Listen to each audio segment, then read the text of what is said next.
교회를 다니는데 성경책만 끼고 왔다 갔다 하면 진리를 몰라요. 그런데 진리를 바로 알아야 믿음의 굳건히 서고, 그 믿음의 굳건히 서야 믿음의 자람이 있고, 믿음이 주는 축복을, 믿음이 주는 행복을, 믿음이 주는 이 평강을 누리게 되어지는 줄 믿습니다. 다 찾으신 줄 알고 오늘 이 아침 우리에게 주시는 하나님의 말씀, 우리 다 같이 한 목소리로 합독해 올리도록 하겠습니다. 믿음이 오기 전에 우리는 율법 아래 매인 바 되고 계시된 믿음의 때까지 갇혔느니라. 이와 같이 율법이 우리를 그리스도에게로 인도하는 초등교사가 되어 우리로 하여금 믿음으로 말미암아 의롭다함을 얻게 하려 함이라. 믿음이 온 후로는 우리가 초등교사 아래 있지 아니하도다. 너희가 다 믿음으로 말미암아 그리스도 예수 안에서 하나님의 아들이 되었으니 누구든지 그리스도와 합하기 위하여 세례를 받은 자는 그리스도의로 옷 입었느니라. 너희는 유대인이나 헬라인이나 종이나 자유인이나 남자나 여자나 다 그리스도 예수 안에서 하나이니라. 너희가 그리스도의 것이면 곧 아브라함의 자손이요 약속대로 유업을 이을 자니라.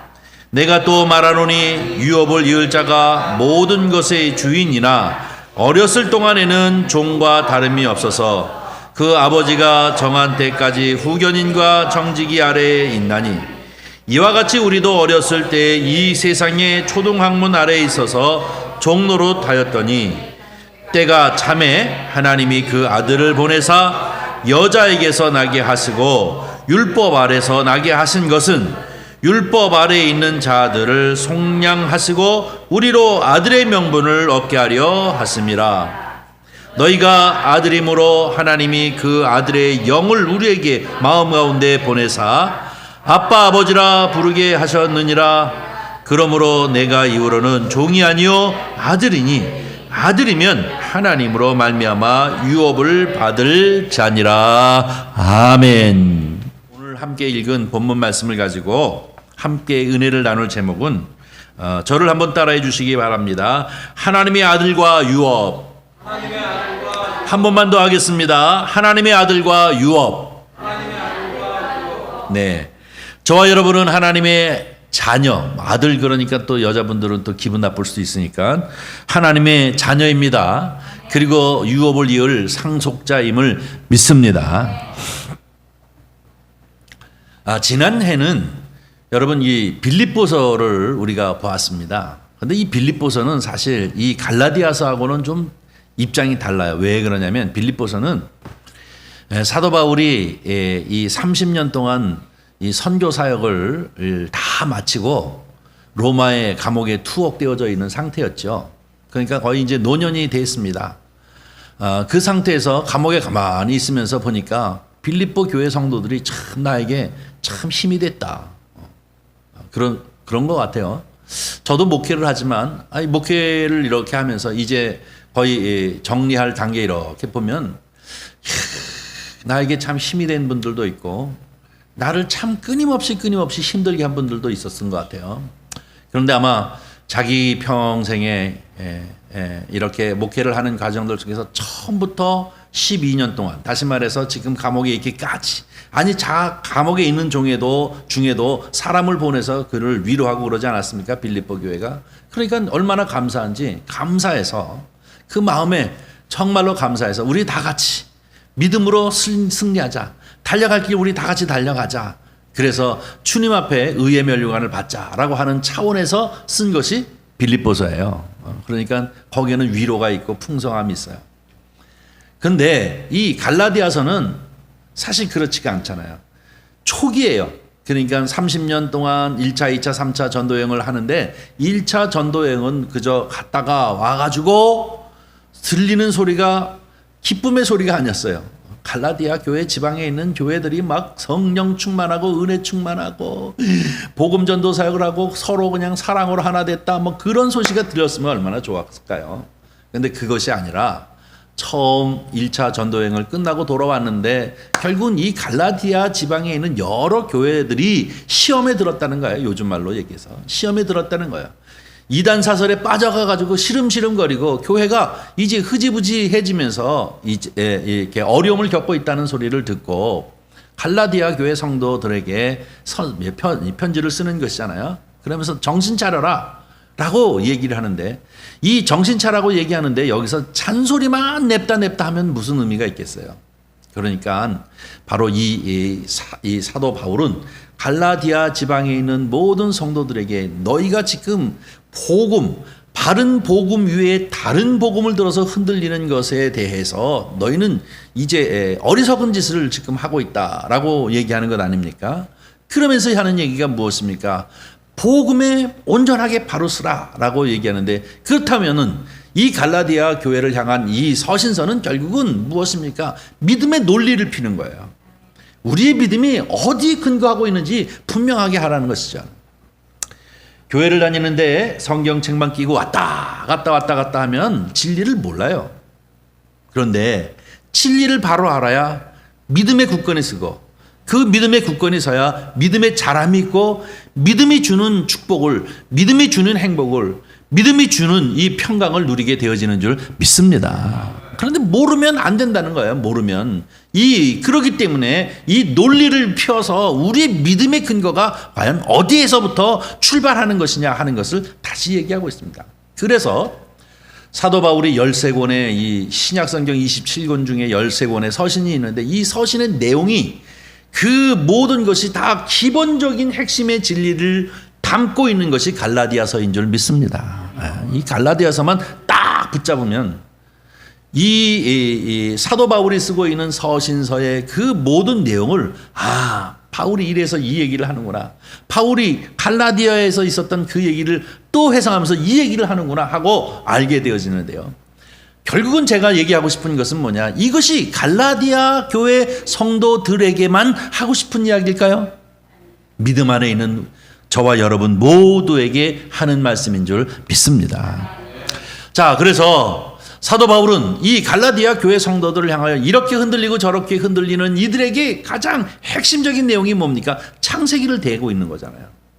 창세기 15장을 얘기하고 있는 것입니다. 왜냐하면 그들을 헷갈리게 하는 것이 할례 문제이고, 그들을 헷갈리게 하는 것이 모세에게 준 율법의 문제인데, 아니다. 믿음은 모세가 받았던 이 율법보다도 430년 앞섰고, 또 할례는 아브라함에게 할례를 행하라고 명하셨는데, 그 첫 번째 명하기 전보다 15년이 앞서서 하나님과 아브라함 가운데 맺은 언약이 기초다 이겁니다. 믿습니까? 그러니까 그런 것들을 가지고 자꾸 흔들리지 말아라 라고 하는 얘기 아닙니까? 그것과 흔들지 마라. 지난주에는 이 언약을 어떻게 맺었습니까? 마치 우리가 요즘 계약서를 쓰는 것처럼, 무슨 부동산을 사거나 이러면 계약서를 쓰는 것, 2장을 겹쳐가지고 써서 양쪽을 포개놓고 각자 매수자 또 매입자 또 이렇게 도장을 찍어서 하나씩 나눠 가져서 이것을 이제 계약을 파기하는 사람에게는 어떠한 조항의 책임이 따른다라고 계약을 맺는 것처럼, 짐승을 반을 뚝 잘라서 각을 떠놓고, 그리고 거기에 아브라함하고 하나님이 간 것이 아니라 누가 갔어요? 하나님이 횃불로 지나가셨다고요. 그러면서 뭐예요? 피로 맺은 언약이다, 너와 나 사이에. 그 언약이 무슨 언약인가? 내가 너의 믿음, 내가 너에게 얘기한 것을 네가 믿음으로 받아들이니 그 믿음을 내가 의로 여기리라.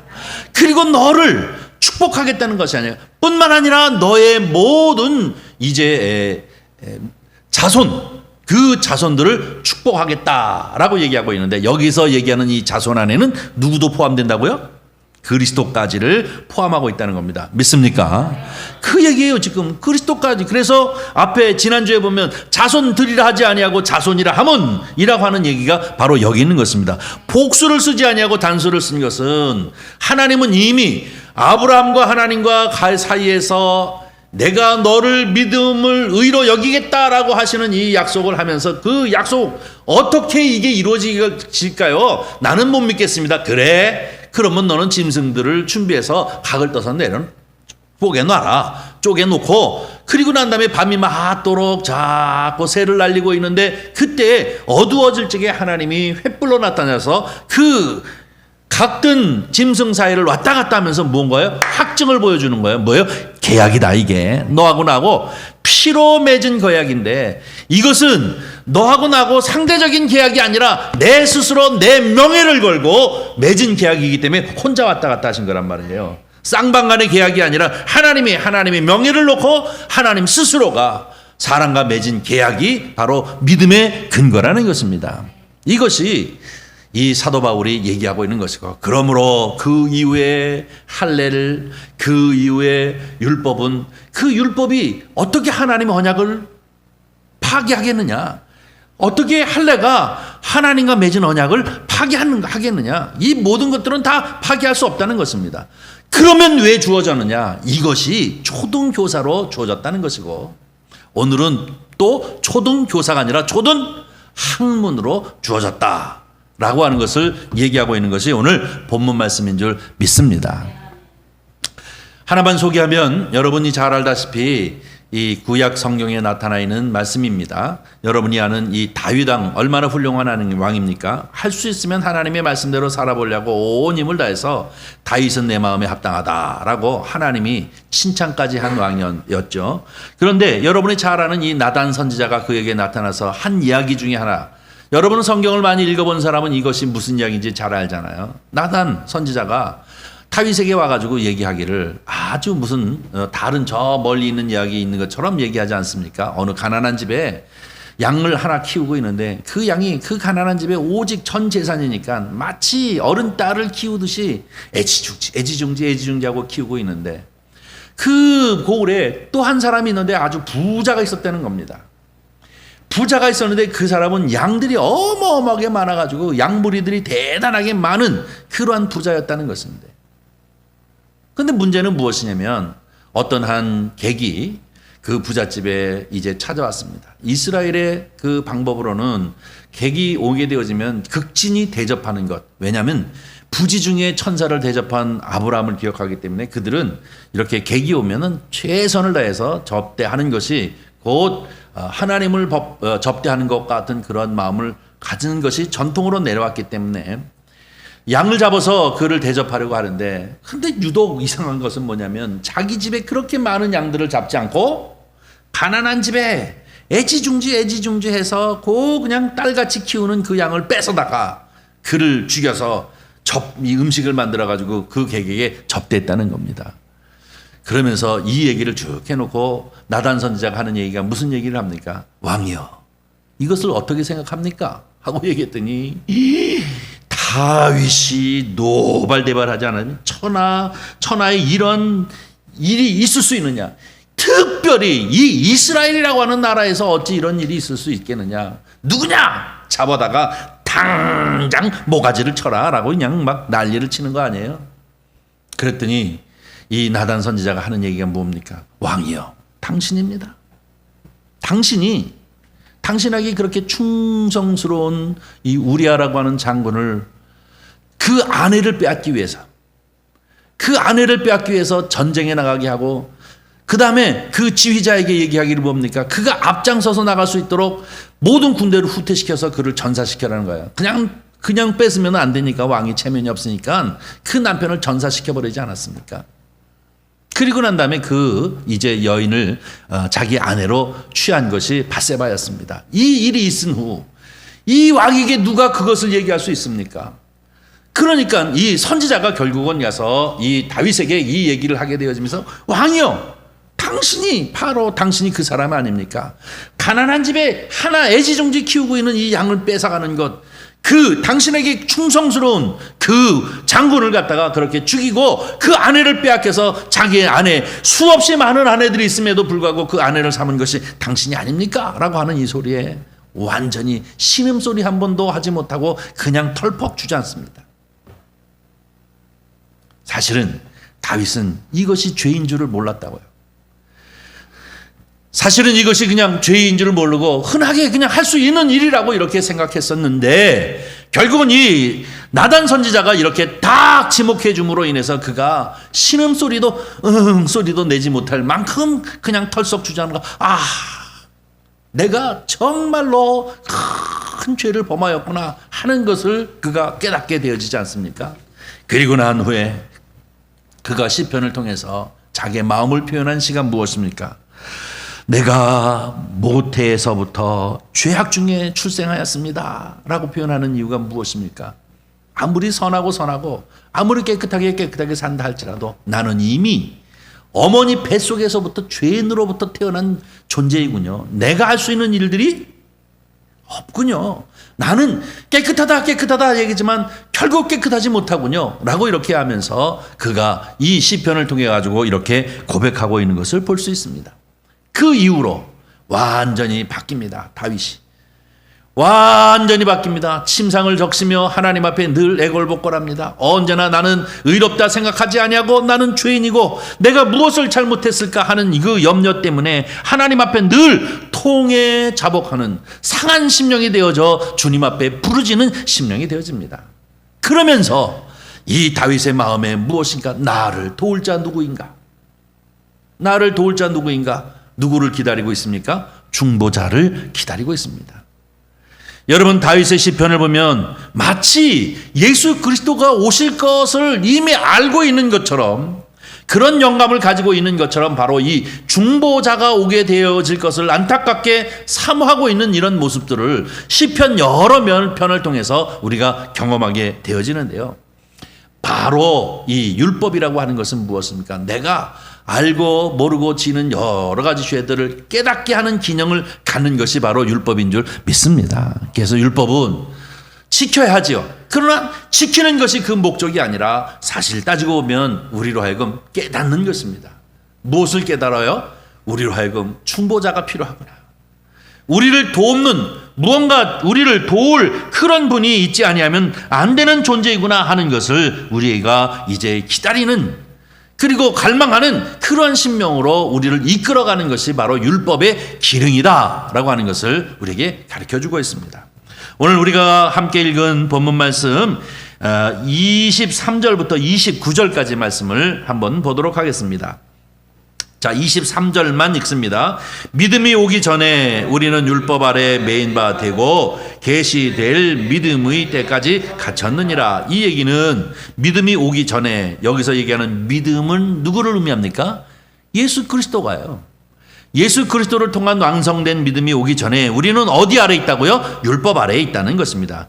계시될 믿음의 때까지, 예수님이 오시기 때까지 우리는 어디 아래 있는 거예요? 율법 아래 있다는 것을 의미하고 있습니다. 그 다음에 24절입니다. 읽습니다. 이같이 율법이 우리를 그리스도에게로 인도하는 초등교사가 되어 우리로 하여금 믿음으로 말미암아 의롭다함을 얻게 하려 함이라. 초등교사는 뭡니까? 학생들을 자꾸 이끌어가는데요. 우리나라만 참새 줄 쭉 서가지고 줄을 이렇게 잡고 참새 그러면 짹짹 돼지 꿀꿀 이러면서 쫓아다니는 줄 알았더니 TV에 보니까 세계 속으로인가 거기에 보니까 미국 애들도 그렇게 이게 줄을 쫓아다니면서 쫓아다니더라고요. 마찬가지로 이 초등교사라고 하는 것은 마치 율법이 이렇게 인도하는 건데요. 누구에게로 인도한다고 지금 바울은 얘기하고 있습니까? 예수에게로 인도하기 위해서 초등교사와 같이 우리가 율법 아래에 있다고 하는 것을 얘기하고 있는 것이 24절입니다. 또 넘겨주세요. 25절 읽습니다. 믿음이 온 후로는 우리가 초등교사 아래 있지 아니하도다. 그렇죠? 믿음을 만났으니까 우리가 이제 인도를 받을 필요가 없지요. 26절입니다. 너희가 다 믿음으로 말미암아 그리스도 예수 안에서 하나님의 아들이 되었으니 이제는 자유자가 됐다고요. 종이 아니라 아들이 되었다는 얘기예요. 그 다음에 읽습니다. 시작. 누구든지 그리스도와 합하기 위하여 세례를 받은 자는 그리스도로 옷 입었느니라. 예수로 덧입었다는 얘기입니다. 이제는 자유자가 됐어요. 율법 아래 있지 아니하고 율법 위에 있는 거예요. 바로 예수 그리스도를 통하여 옷 입었기 때문에 그런 것이죠. 다음 읽습니다. 시작. 28절. 너희는 유대인이나 헬라인이나 종이나 자유인이나 남자나 여자나 다 그리스도 예수 안에서 하나이니라. 아멘. 이 얘기는 무슨 얘기입니까? 우리가 예수 그리스도 안에서 가족이라는 것입니다.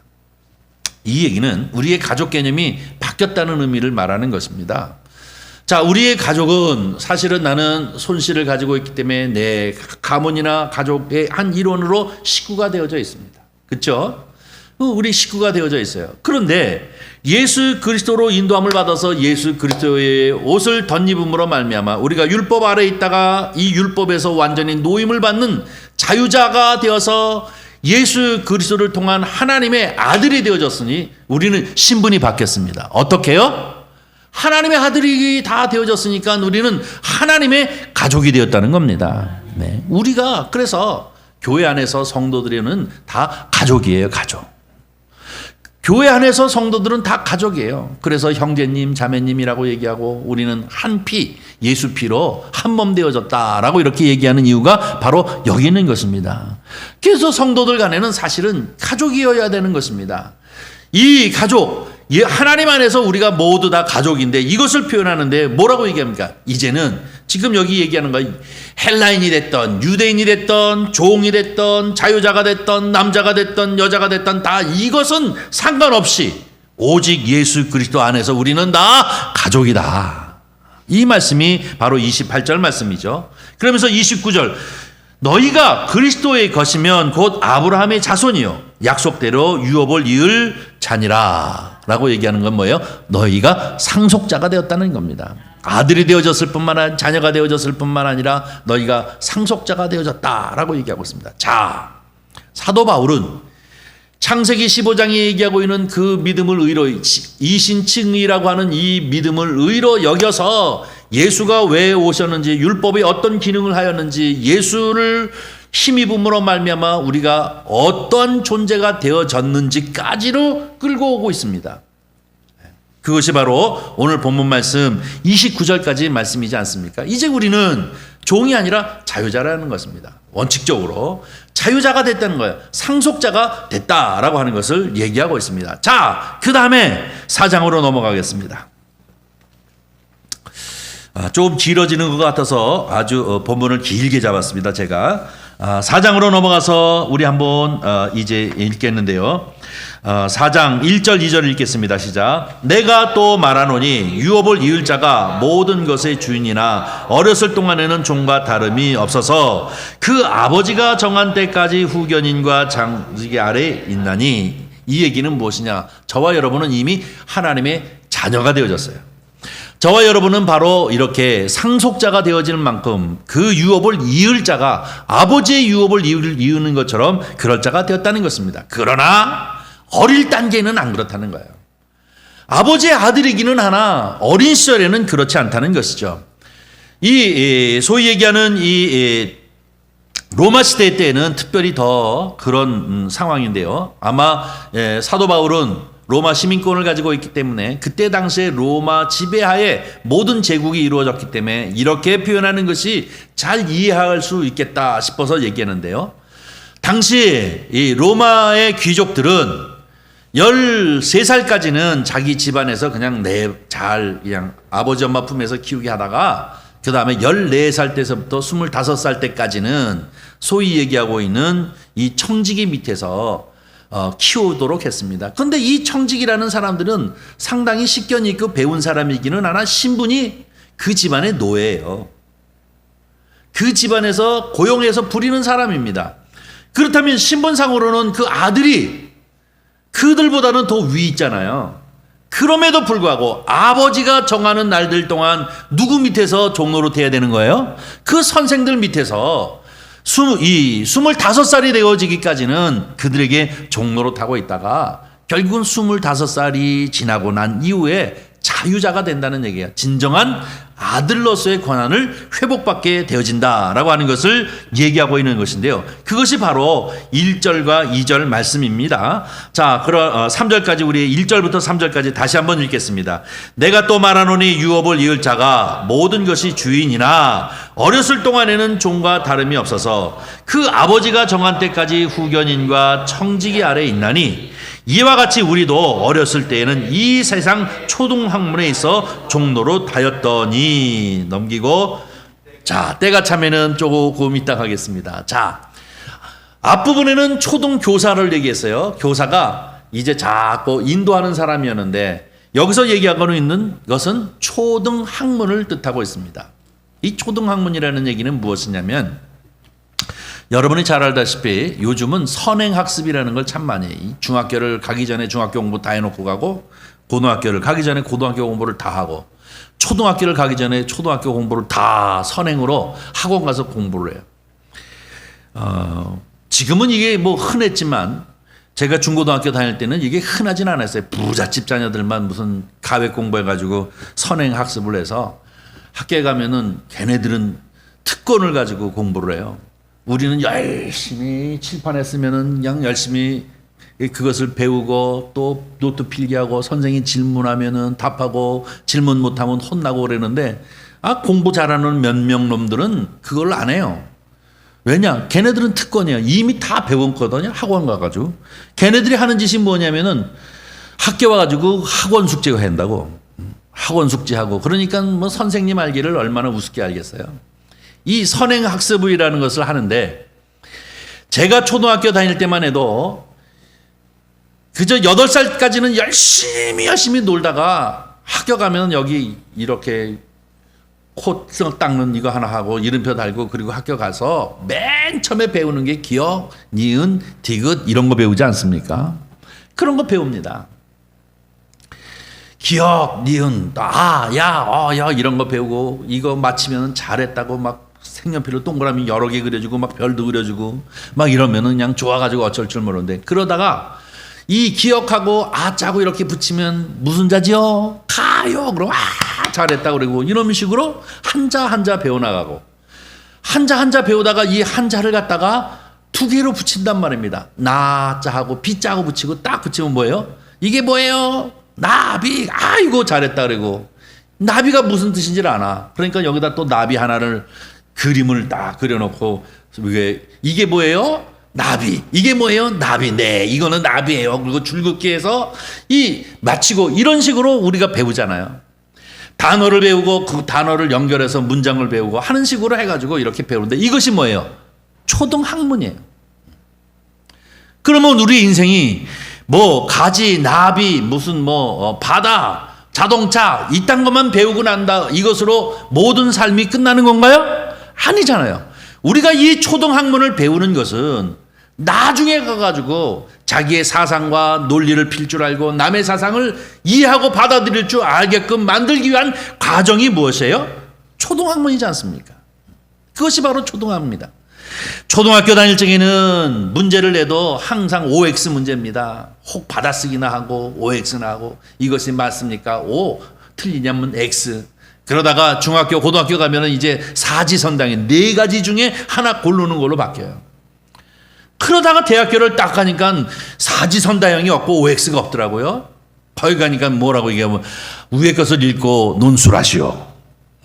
또 이제 이것을 읽고 이 사상이 무엇인지 축약하시오. 막 하는 쪽으로 배운다고요. 그러면 교육은 초등교육이라고 하는 것은 결국은 무엇을 위해 있는 거냐? 바로 이 대학 교육에 가가지고 내가 사상체계를 가지고 남의 것을 비판하거나 받아들이거나 아니면 내 사상을 얘기하거나 판단하거나 하는 목적으로 교육하는 것이 바로 이 초등교육이잖아요. 그러나 초등교육이 없이는 여기까지 갈 수가 없는 것이죠.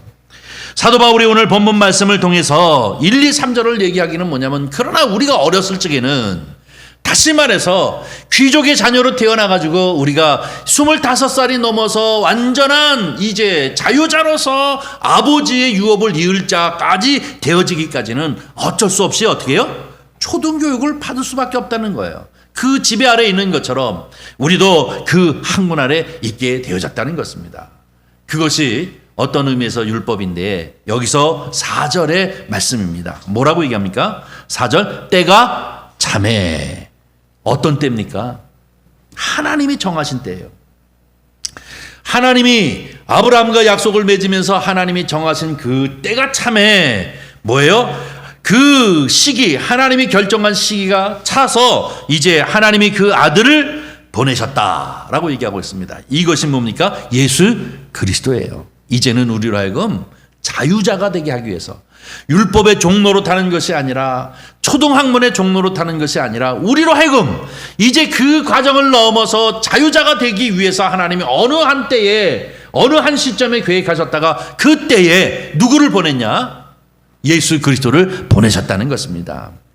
사도 바울이 얘기하고자 하는 이 핵심이 바로 예수님입니다. 자기가 다마스쿠스에 올라가서 부활하신 주님을 만나고 난 다음에 이 놀랍고 놀라운 진리를 깨달은 것을 얘기하는 것이지 않습니까? 어느 정도 때가 참에 그 하나님이 때가 참에 그 아들을 보내셨다. 그런데 그 아들이 누구예요? 예수입니다. 그런데 여자에게서 나게 하시고, 여러분 이 뜻이 뭔지 아십니까? 여자에게서 나게 하시고, 예수 그리스도를 여자에게서 나게 하셨다는 얘기입니다. 예수님의 성씨가 손씨도 아니고 박씨도 아니고 이씨도 아니고 김씨도 아니고 오직 성령씨입니다. 믿습니까? 네. 자, 남자의 씨를 받아서 했다면 이 성씨가 손씨거나 김씨거나 박씨거나 그래야 할 텐데, 바로 이 예수 그리스도는 하나님의 아들로 성령의 씨로 잉태하셨으니 누구의 몸을 빌린 것입니까? 마리아의 몸을 빌린 것에 지나지 않는 것이죠. 마리아의 몸을 빌린 것이기 때문에 항상 이 예수 그리스도를 향하여 동정녀라고 얘기하는 이유는 뭐예요? 성령으로 잉태하사 혹은 동정녀에게 나시고 라고 우리가 고백하는 이유는, 그는 여자에게 나셨는데 그 씨가 바로 성령으로 잉태했다고 하는 것을 얘기하고 있습니다. 누구의 가문이 아니라 하나님의 가문이라는 것입니다. 다만 그로 하여금 율법 아래에 낫게 하시기 위하여 여인의 몸을, 여자의 몸을 빌려서 나게 하셔서 결국은 이 일을 율법 아래 나게 하신 것은 이라고 표현하고 있습니다. 자, 4절 우리가 다시 함께 읽겠습니다. 시작. 때가 참에 하나님이 아들을 보내사 여자에게서 나게 하시고 율법 아래 나게 하신 것은, 여자에게서 나게 했으므로 율법 아래 났다는 거예요. 그러나 히브리서 보면 그는 여자의 몸으로 나기는 했으나 그는 죄가 없으시니라 라고 하는 이유가 뭡니까? 사람의 씨가 아니라 성령의 잉태를 말하는 것이죠. 자, 5절입니다. 율법 아래에 있는 자들을 속량하시고 우리로 아들의 명분을 얻게 하려 하심이라. 이 얘기는 무엇이에요? 속량했다는 얘기는 돈을 지불했다는 뜻입니다. 무슨 물건을 사면 돈을 지불하고 우리는 항상 영수증을 띄는 것처럼 속량했다는 얘기는 뭡니까? 그 죄 없으신 분이 여자의 몸을 빌려서 이 세상에 오셨는 이 율법 아래에 있다가, 율법 아래 나게 하셨다가 이 율법의 모든 이 죄를 다 짊어지시고 십자가에 달려 죽으신 그것은 우리로 하여금 속량케 하시기 위한 것이란 말이에요. 죄 문제를 해결하게 하신 것이란 말이에요. 문제를 해결하게 하셨으니 우리는 이로부터 이제 뭐예요? 아들의 명분을 얻게 해 되어졌다라는 것입니다. 예수를 믿음으로 우리가 다 뭡니까? 하나님의 아들이 되어졌다라고 하는 것을 우리에게 가르쳐주고 있는 말씀이 오늘 본문 말씀에 나타나 있는 것을 볼 수가 있습니다. 자, 그러면 이제부터 저와 여러분은 어떤 사람입니까? 하나님의 자녀인 것입니다. 십자가 이것은 구원의 가장 정점이기도 하지만, 그러나 그것에만 매여 있지 말고 그것은 출발이고 우리의 결과는 뭐예요? 저와 여러분 자유인이 된 거예요. 모든 것으로부터 자유인이 된 것입니다. 진리를 알지니 진리가 너희를 자유케 하리라 하시는 이 말씀이 왜 그렇게 중요한 것이냐? 바로 우리는 예수 그리스도로 말미암아 그분이 육신을 입고 이 세상에 오셔서 온갖 고난을 당하시고 십자가에 달려 죽으심으로 말미암아 저와 여러분의 죄 문제를 속량하셨으니 우리는 이것을 믿음으로 말미암아 구원함을 얻어 이제부터 우리의 신분이 무슨 신분으로요? 하나님의 아들의 신분이 되었다는 것입니다. 믿습니까? 이거는 큰 축복이에요. 어느 날 갑자기 내가 딱 태어났더니 요즘 아이들 말로는 이재용의 아들이 딱 됐어. 대단하잖아요? 그것보다 더 대단한 게 하나님의 아들입니다. 하나님의 아들이 신분이 되어졌다고요. 이 세상과 만물을 창조하시고 우리를 사랑하시되 아들을 내어주기까지 사랑하시는 그 사랑의 하나님의 아들의 신분이 저와 여러분이 됐다고요. 누구의 공로로? 예수 공로로. 이것은 이미 창세로부터 하나님이 계획하신 그 계획이 때가 참에 이것이 이루어져서 너희로 하여금 초등학문 아래 있다가 이제는 예수로 말미암아 이제 완전히 자유자가 되어졌다라고 하는 것이 오늘 사도 바울이 이 갈라디아 교회 성도들, 아니 저와 여러분에게 주고자 하는 아주 귀하고 귀한 메시지인 줄 우리는 분명히 믿습니다. 자, 그 다음에 넘어가십시오. 6절 7절 보겠습니다. 6절 시작하겠습니다. 너희가 아들이므로 하나님이 그 아들의 영을 우리 마음 가운데 보내사 아빠 아버지라 부르게 하셨느니라. 그러므로 내가 이후로는 종이 아니요 아들이니 아들이면 하나님으로 말미암아 유업을 받을 자니라. 아멘. 삼성이 다 내 거야. 그러면 얼마나 그것보다도 더 귀하고 귀한 신분의 변화입니다. 이제는 하나님의 유업을 받을 자가 저와 여러분이 되어진 줄 믿습니다. 여기서 아주 중요한 것이 6절인데요. 너희가 아들이므로 하나님이 그 아들의 영을 우리 마음 가운데 보내사 우리가 어떻게 해요? 하나님을 아빠 아버지라 부르게 하셨느니라. 하나님과 우리의 관계의 완전한 회복입니다. 예수가 화목제물 되셔서 십자가에 달려 죽으심으로 하나님과 우리의 사이에 화목해졌다는 것입니다. 관계가 회복되어졌다는 얘기예요. 어떤 관계요? 아빠라고. 아빠. 이것이 예수 그리스도를 믿는 믿음의 사람들의 축복입니다. 나는 하나님 한 분만으로 만족합니다. 그렇죠. 하나님은 내 아버지니 그분 한 분만으로 내가 만족하지요. 여러분 이런 심정으로 찬양을 합니까? 이런 마음을 가지고 주님을 찬양하 하나님 한 분만으로 나는 만족합니다. 나는 하나님 없이는 살 수 없습니다. 이것을 믿는 믿음 가운데 있을 적에 이 찬양이 우리에게 큰 은혜가 되어지고 큰 축복이 되어지는 줄 믿습니다. 바로 이렇게 신분의 변화가 되어졌다고 하는 것까지를 오늘 얘기하고 있는 것이 4장 7절 말씀입니다. 친구네 집에 놀러 갔는데 어린 시절에, 지금은 뭐 종합 비타민이 아주 흔한 것이지만 제가 어린 시절에는 이 종합 비타민이 우리나라에 잘 나오지도 않고 외국에나 들락날락 거리는 사람이 막 이렇게 누런 거 사다 주면요, 그놈은, 내 친구 중에 잘 사는 놈이 하나 있었는데 그놈은 꼭 우리가 놀러만 가면 그 아버지 엄마한테 비타민을 달래. 그게 뭐예요? 우리한테 보라 이거지. 그래 놓고 자기는 2알 먹고 우리는 꼭 하나씩 줘요. 그러면 그게 먹고 싶어요. 근데 걔는 아빠 2개만 더 줘. 근데 나는 죽어도 그 사람한테 아빠 하나만 더 줘. 이딴 소리 못 하거든요. 눈치 보고 있다가 하나 주면 고맙습니다 하고 하나 얻어먹는 거지. 아빠 줘. 이딴 소리 죽어도 못 해요. 그렇잖아요. 왜? 우리 아빠가 아니니까.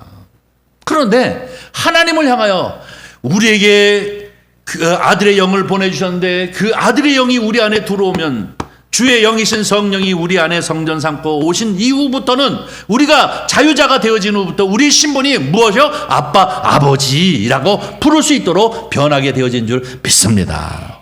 예수 믿는 사람이 얼마나 아버지 찾아요. 예수님께서 제자들이 와가지고 우리에게 기도하는 방법을 가르쳐 주세요 라고 얘기했더니 하늘에 계신 아버지라고 얘기하는데, 진짜는 우리 말로는 아버지라고 얘기하지만 사실은 하늘에 계신 아빠라고 이렇게 가르친 겁니다. 근데 우리는 우리의 정서에 맞지 않는 것 때문에 그런 해석을 번역을 한 경우가 참 많아요. 우리가 새벽마다 시편을 공부하고 있는데요, 시편에 보면은 이제 주님이라는 표현을 쓰고 있는데, 사실은 이 주라는 표현이 사실은 당신이라는 표현입니다. 당신이 나에게 축복하시고 당신이, 그런데 우리나라 정서에 하나님을 향해 당신이라고 얘기하면은 버르장머리 없는 놈 이렇게 생각하니까 그걸 다 주님으로 바꿔버렸어요. 사실은 당신입니다. 더 훨씬 가까운, 아빠하고 아버지하고 다른 것처럼 아빠 그러면은 그 더 가깝고 친밀한 것을 얘기하는 거와 똑같이 마찬가지입니다. 사랑하는 성도 여러분, 오늘은 간단하게 하려고 했는데 훨씬 더 길어져 버리고 말았는데요, 오늘 이 사도 바울은 어디까지 지금 끌고 오고 있느냐, 믿음에 관한 이야기에서부터 시작해서 지금 이 창세기를 얘기하고 또 할례를 얘기하고 심지어는 율법을 얘기하고, 그것을 넘어선 이제 너와 여러분 우리 모두는 예수 그리스도, 때가 참에 그분이 오셔서 그분이 우리를 위하여 이제 대속하시므로 말미암아, 그 분을 통해서 대속함을 받음으로 말미암아 우리가 완전히 그 모든 율법 아래에 있던 것들이 다 속량되어져 버리고 이제는 하나님의 유업을 이어받을 하나님의 자녀가 되어져서 저와 여러분은 하나님을 향하여 언제나 아빠, 아버지라고 이렇게 풀을 수 있는 자격을 가진 사람들이 되었다라고 하기까지를 우리에게 얘기해 주고 있습니다. 사실은 그런데 여기까지가 이 사도 바울이 어느 곳을 향해서 가든지 복음을 전하는 내용의 전부입니다. 이렇게 저렇게 얘기하고 있지만 사실은 이 얘기입니다. 저와 여러분은 하나님의 자녀가 되었습니다. 저와 여러분은 하나님의 백성이 되어졌습니다.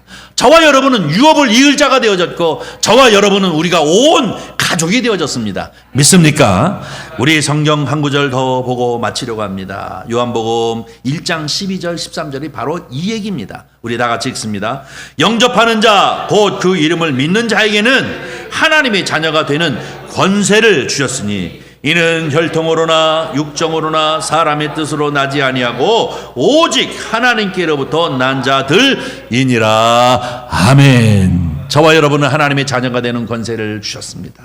사람의 방법으로가 아닙니다. 하나님의 뜻 가운데서 저와 여러분은 하나님의 자녀이고 하나님을 향하여 아빠, 아버지라 부를 수 있는 완전한 자유자가 되어진 것을 믿는 저와 여러분이 되기를 주님의 이름으로 간절히 축원합니다. 기도하겠습니다. 자비로우신 아버지 하나님, 주님의 은혜와 사랑을 감사합니다. 오늘 이 아침에도 이렇게 주님 앞에 나와 예배자로 있게 하여 주시옵시고, 이 자리가 얼마나 감격스러운 것인지, 이 자리가 얼마나 우리에게 복된 것인지, 이 자리가 얼마나 은혜의 자리인 것을 늘 아버지 하나님 깨달으며 기도 하나, 찬양 하나, 또 아버지 하나님 신앙 고백 하나하나를 우리의 마음과 정성을 실어 주님을 찬미하고 주님 앞에 고백합니다. 아버지 하나님, 자녀로서의 모든 주께 영광을 돌림을 주님 기뻐 받으시옵시고, 또 우리에게 언제나 은혜와 축복을 더하여 주셔서 우리가 사는 순간순간마다 주님의 자녀로서 축복된 자로서, 또 아버지 하나님이여 이제 기업을 이을 자로서 하나님의 복을 누리며 살아가는 당당함을 가지고 인생을 살아갈 수 있도록 축복하여 주시옵소서. 우리 구주 예수님의 이름으로 기도하옵나이다. 아멘.